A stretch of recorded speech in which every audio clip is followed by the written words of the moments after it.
Somebody's going down in the comment section after seeing the title and the thumbnail in this video, and they're going to say something like, is this channel going to be only about NCAA dual meets now? Is that all we're going to be talking about? Well, guess what? I beat you to it. Check the top comment, come back up here, hit the like button on the way down or the way back up. I already got down there. I already said something. And yeah, I've been a little bit locked in. I've been a little bit obsessed with NCAA dual meets recently. The format, the attendance, all of it, all the bells and whistles that we've kind of seemingly been seeing. That's a cool little seemingly been seeing sentence there. But seemingly we've been seeing teams, or like a pair of teams, do one dual meet throughout the year and throw all the bells and whistles at it and essentially go sit down with their athletic department and say, hey, we want just a couple of resources. We want to throw it at this one dual meet and try to bring in a big crowd. We've been seeing that. We've been seeing like one a year. This year we have a meet coming up that I'm going to talk about in a second. And I think we really should be showing a lot of support for these meets when these happen. But last year, the Texas versus NC State dual meet that everyone talks about, that had all these bells and whistles, the cheerleaders, the mascot, the Kyle Sockwell sitting in the stands doing commentary. Yep, that was a thing. The event lineup that was prioritizing the fan experience first before the athlete experience. Athletes can figure out how to adapt and still swim fast and still be exciting, but fans can really only do so much. And traditionally, we'll go into the traditional event lineup before I go into a meet that I was a part of back in college that was kind of a similar thing, similar but not the same. Normally, you'll see two really fast, really exciting 200 medley relays. Really fast. Really exciting.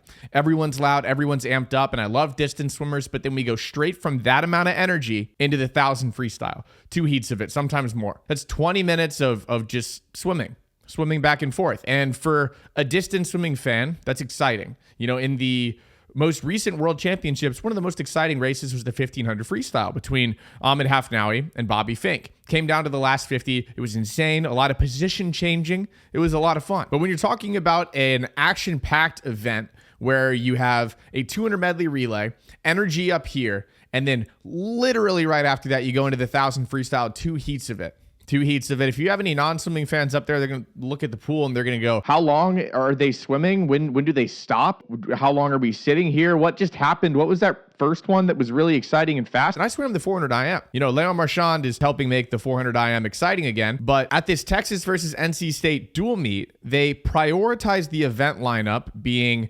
really, really exciting. They swam events exhibition before the meet, you know, the mile, the longer races swam before the meet, so those distance swimmers and those athletes could still race and still, you know, put up times if they wanted to swim that day and swim in a longer event. And then the next day they did a little bit of a longer event schedule as well, but on Friday it was all excitement, all fan focus. Okay, now there was a little bit of, I think, a hiccup in going from, we did kind of repeat ourselves and go from the 200 medley relay straight into diving. And actually I think we went from the 200 medley relay straight into diving warm-up. So we had everybody up really high again, and then all of a sudden we stopped. It's kind of like in an NFL game. If you kick off, you have everybody run down, and then you go, all right, we're going to do a double timeout. It's going to be a 10-minute break now.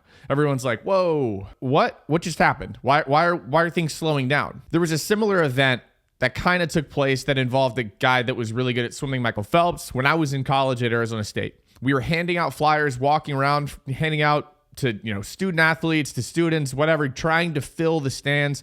You know, you had a grassroots effort. We were all running around. The team was running around. We were like, Michael Phelps swinging the breaks. If you come watch us, that's great. We're a byproduct. You know, just we're secondary to the Phelps show, and we're totally fine with that. That's totally okay. And we packed that place. It was ASU versus the University of Arizona. We packed it out. There had to have been, I think 2,000 plus people there. Had to have been. There were people in so if you don't know the Mona Plummer Aquatic Center layout, you have the bleachers that are often, you're just getting smoked by the sun. And then there's parking garages on 2 other sides. So in the overflow was like in the parking garages. We had people tailgating, I think, for the football game, because there was a football game going on. And then tailgating up in the garages watching the swim meet. And it was like, unfortunately, I was like really sick the week before. Like I could like barely breathe. Like my throat was closing up. I don't know if I had strep throat or something like that, but it was not ideal. And I just swam the 400 IM. I did okay. But swimming in that environment was like, what is going on? And the NC State Texas dual meet kind of felt like that environment, you know, replicated. And like I mentioned previously in this video, I think as a fan and as someone watching this video, if you've made it this far, you're already starting to do your part, I think, in really helping show support when teams do this, when teams try to make a dual meet really, really exciting and try to get fans involved and try to, make a fan focused meet. And I think one of those meets is coming up. The University of Virginia is swimming the University of Texas on October 27th and 28th. Let me make sure I got that right. October 27th at 4 p.m. They have diving starting at 2, so that diving is still going on, and then they're focusing heavily on the fan experience. They've got 1v1 200 medley relays. 1v1. You have one relay from each team, so there's nothing else going on. Fans can look right at the pool. They know exactly where Virginia is. They know exactly where Texas is, and they can watch that race. The women's and men's 200 medley relays, right? Women's 200 freestyle relay, it's 4v4. It's a full heat. Men's version of that, same thing. And then you've got the women's 100 backstroke 4v4, and then the super final. A super final is a 1v1. One swimmer versus one swimmer, your superstar versus your superstar. If you want to do that, I don't really know what's going on behind the scenes in terms of coaching and saying that, yeah, we're going to swim our best 100 backstroker, or, do you save them for, something else? Do you put them in the 4v4? Who knows? In the men's 100 back, you're doing the same thing, 4v4, the super final. And then you kind of go through and do that entire thing where you do the normal event where you have a full heat, and then you have this other thing going on. It's head to head, it's obvious, and it's intentional. And now I don't know if that's the right idea. And, they have a DJ, they have cheerleaders, they have all of this exciting stuff going on. And one of the main things that people kind of combat this idea, they call it gimmicky, which I understand that. And the thing that I would say to that is we don't even really have a solidified event lineup that we think does a really good job catering to the fan quite yet. I think Texas really had it close, and I love the idea of just trying this super final type layout that Virginia's doing, because at the end of the day, we don't have an event lineup that makes complete sense, so why not try? And then the other thing that I'm going to kind of hedge against people saying is we also can't just do this one time a year, right? We can't do this one time a year. Well, you're right, but we can't do it more than one time a year right now. We have to prove this concept to an athletic department.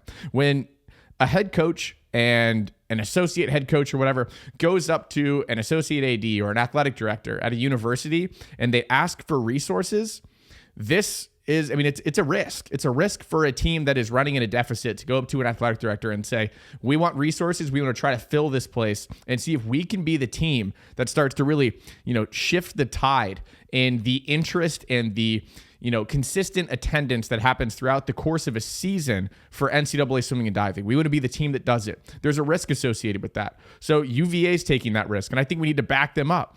If Texas takes that risk, we need to back them up. If ASU does, when these teams take these risks, it's up to us to say, look, we see what you're doing.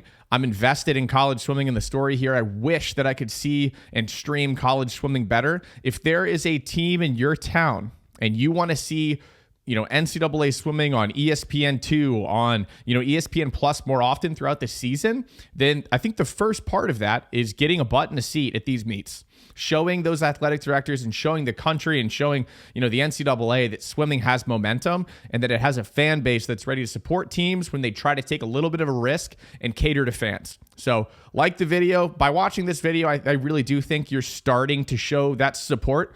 Get a butt in a seat. If you're in Virginia, just engage with the content that's going to be coming out of that meet. If you want to show support that way, let's keep showing support for the NCAA. Let's keep supporting teams that are taking risks to try to make it more exciting, to try to make it more of a true event for fans, an entertainment first event. My last note, while you're liking the video and subscribing and dropping a comment, because why not? If you're a coach in the area, a coach in Virginia, or a coach that sees a team in your area that is trying to do something like this, let your swimmers skip practice.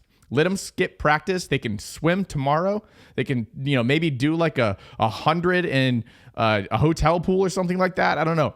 That one makes no sense. But let them skip practice. Let them come be a part of something exciting, because I guarantee you, watching a meet like this UVA versus Texas dual meet for a young swimmer, a young group of swimmers, will have an exponential impact on the success and the focus that your swimmers have going forward than doing 7,000 of threshold work would have done in that same day. Thanks for watching. Like the video. If you're in Virginia, get your butt to that aquatic center. Be loud, be exciting. Let's support the Cavaliers as they try to do something cool for NCAA swimming. Thanks for watching, and I'll see you in the next one. See ya.